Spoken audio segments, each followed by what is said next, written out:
Hey guys, this is going to be my quick unboxing of my fancy dancy Protocycler. So let's get to it. So I bought this originally on the Indiegogo campaign. I was one of the lucky people that got the super early bird on it. And at the time, I was doing a lot of 3D printing and getting fed up with throwing out filament all the time. So, when I come in with the camera here, so when you open it up, I got some extra ABS with mine. So here's some of that. Oh, I guess I just pack it all in here. So one thing you're going to notice is your back sore after moving this thing because it weighs a lot. Oh, uh-oh. Got me. It's a warning. They say it should be safe, but you could still hurt yourself. So we got 2 bags of ABS, 3 bags of PLA. Like I said, I ordered this so long ago, I can barely remember everything I got. So we're gonna get that out. Got the little fiddly bits. That looks important. Probably to the side. As we keep going here, we've got some test pellets there and some tools, probably for assembly. We've got the leads. And we have, USB cable. They don't even ship those with normal printers anymore. And, oh no, I broke it. Oh wait, it's upside down. Okay, packed really well. Definitely got a lot of care and attention to that. So let's pop this up here.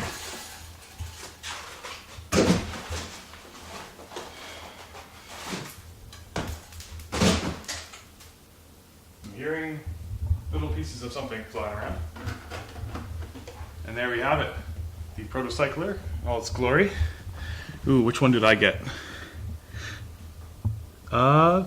Maybe I got 17? Maybe not. I'm not sure.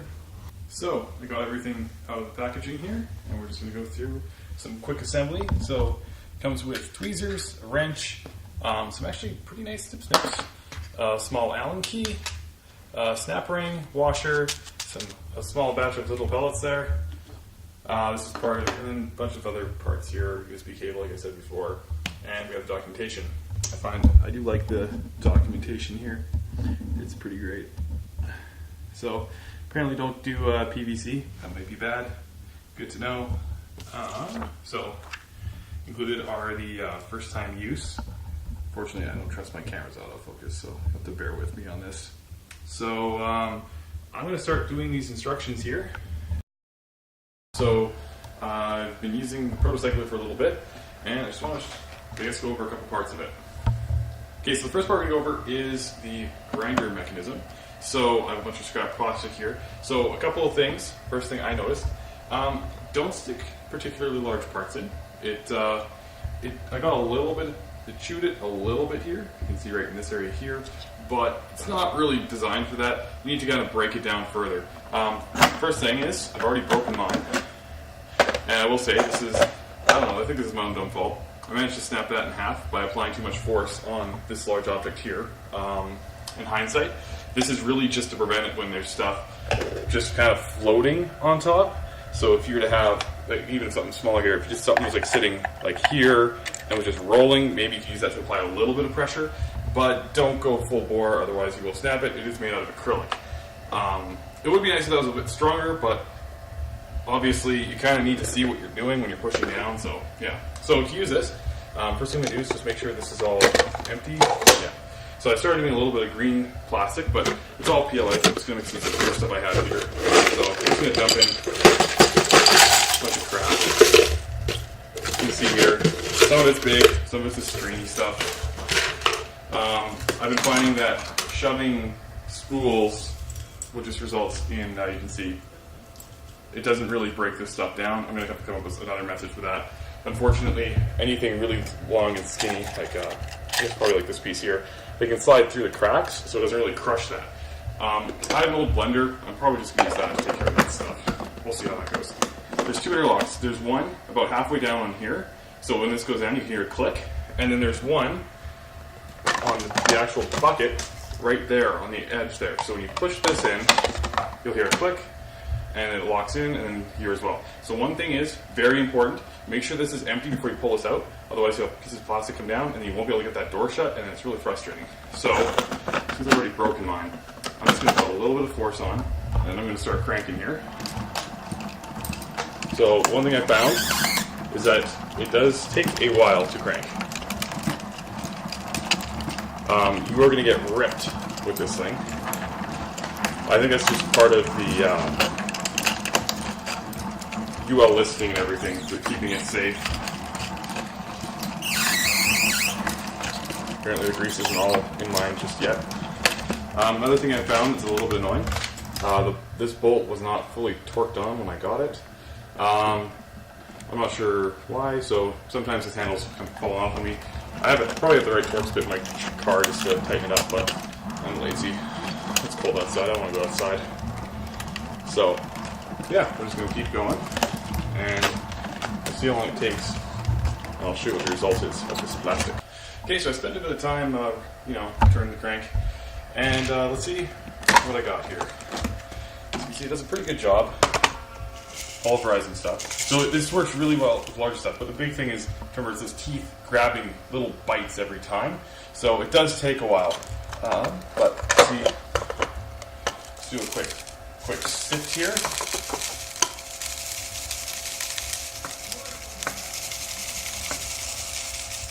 So we can see here, we got a little bit in there, but it doesn't break down enough. So in the documentation, they state that you can just run it through again. I think I'm going to take the lazy command approach. I'm going to dump this in a bowl here.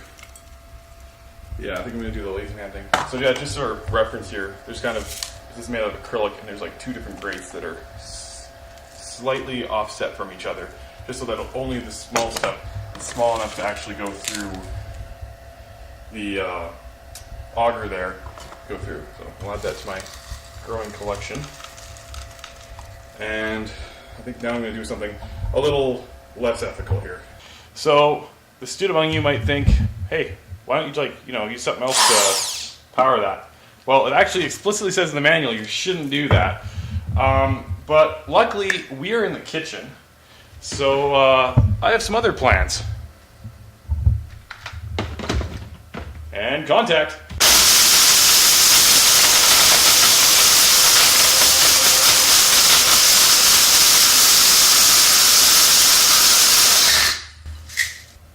So as you can see, that's quite a bit quicker. Just for safety's sake though, you can always run it through the grinder one more time just to make sure there's no chunks or anything like that left over. I will point out, it's actually like taking effort now to grind this, whereas before, it wasn't grabbing anything. Okay, so I just ground another batch of it.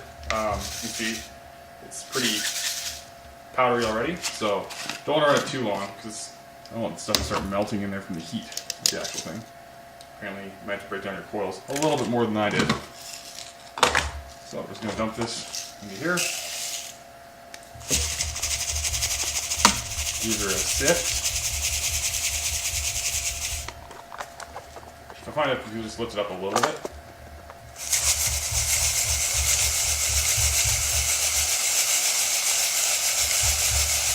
What we're left with from the blender is just these chunks. Now I think these chunks will have no problem getting ground down in the grinder.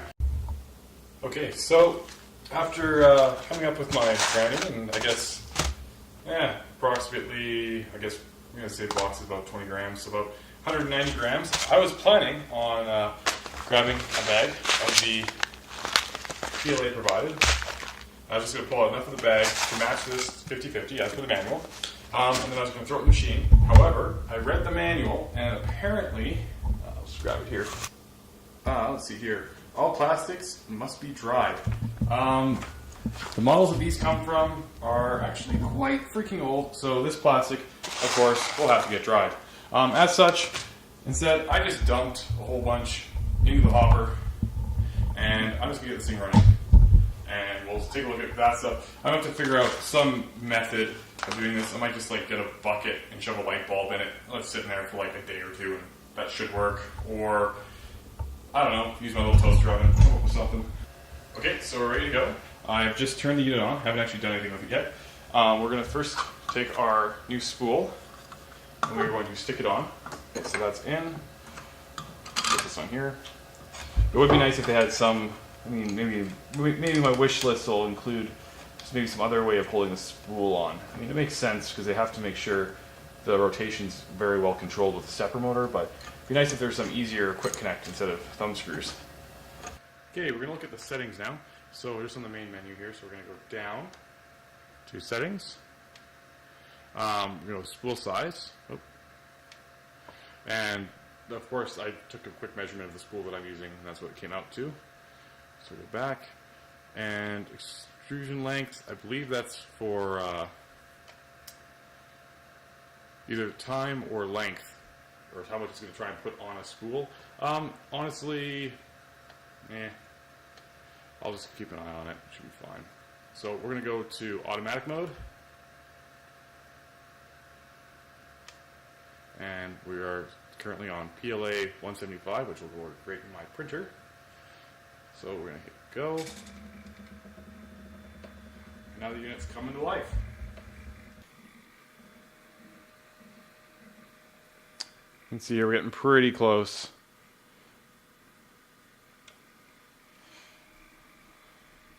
Yeah, there's nothing pulling it. It comes out pretty thick right here. I find it interesting how it kind of overshoots, because it probably overshoots and then comes back to equalize the temperatures. Okay, so here we go, round 2.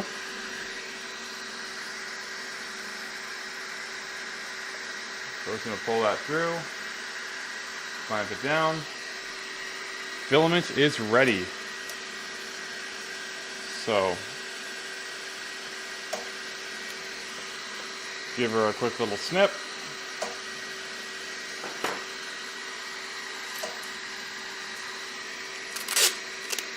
Get some tape ready. Feed her through the hole.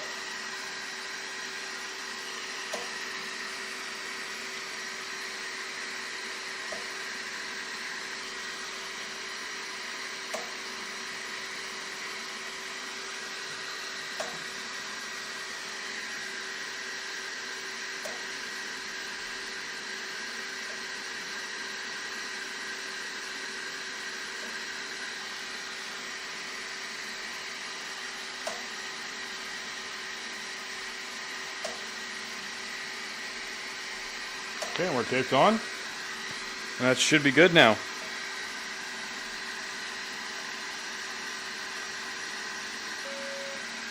Okay, now we got spooling is ready. We're going to hit go. And that's it. Close the hatch. And now we got to wait an extended period of time.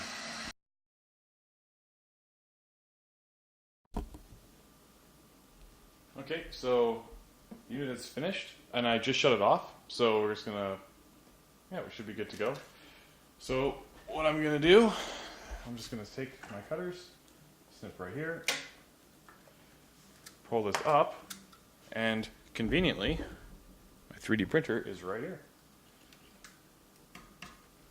So I'm gonna load up the filament.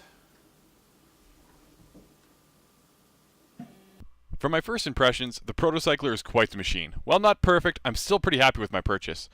Like I said at the beginning, when I supported this campaign on Indiegogo, I was going through about a spool of filament a week, and with all the print requests I was getting, I didn't think it was going to stop anytime soon. At the cost of $35 per spool, and it had to be ordered from China, and the fact that I could get ABS for free from a bunch of friends, this purchase was no-brainer for me. For the core functionality so far, I can't complain. My first test prints came out perfect, and the whole process is super simple to actually do. While it might be a bit different once I use some more interesting plastics, from what I've seen, the manual mode program looks amazing and should work a treat. So, I guess for my gripes, the grinder, it's not as good as I was hoping. It's a hand crank with 2 separate safety switches. Full parts don't grind well and need to be broken down unless you want to wreck your arm spinning the crank for an extended period of time. It's not that hard to do, it just takes forever to make any progress. I also feel like it would have made things a lot more simple for the certification process if they would have just split the grinder off from the extruder. While it might be hard to make a DIY filament machine, it's not hard to make a grinder, and create a sift to get the plastic down to the right size. It'd be really cool if they made like a Protocycler Lite that had the grinder part removed and just included their sift. That way it could be a bit cheaper, and for the people who buy pellets in bulk, it would remove a very unnecessary feature. On the plus side, you can use the grinder while it's running. And I mean, it does take a while to make filaments, so you can do it that way. Not sure if you're actually supposed to or not. So as for the Indiegogo campaign itself, I've been reading it since like day one, and while they are a bit late for delivery, like 2.5 years, I still got what I ordered, and I guess I learned a lot through the blog posts about the process and actually getting something from concept to reality. A big part of why I backed it is because they actually had a product for the Indiegogo campaign that was functional. But of course, getting approved by UL threw a whole bunch of wrenches into the plan. In a nutshell, the original product relied on 3D printed parts for a number of things. However, to get UL to approve 3D printed parts in a product, their entire 3D printing process had to be approved by UL, and that just means a mess of regulatory stuff they have to apply to. So that, of course, led them to switching to machining all their parts out of metal instead. It was great to get not just continual updates on their blog and Indiegogo, but honest and technical updates that gave backers a good understanding of why they needed to wait. I'll be honest, this Indiegogo had a lot of hiccups. There's a lot of delays. I mean, even right now they're dealing with like a landlord dispute for the building they're in. But I mean, this type of communication is fantastic. And while I know people are not happy, I think Redetect, as a company, they're handling this the best they can. And I'm really excited to see where they go with this. So I'm planning on experimenting with this machine for my next video, including using supplied program, actually recycling the plastic I ground down in this video, and possibly getting my hands on some unused ABS parts for plumbing and whatnot, and attempting to melt those down. Although I might have to look into the safety on that one. I'll get back to you later. Anyways, have a good day.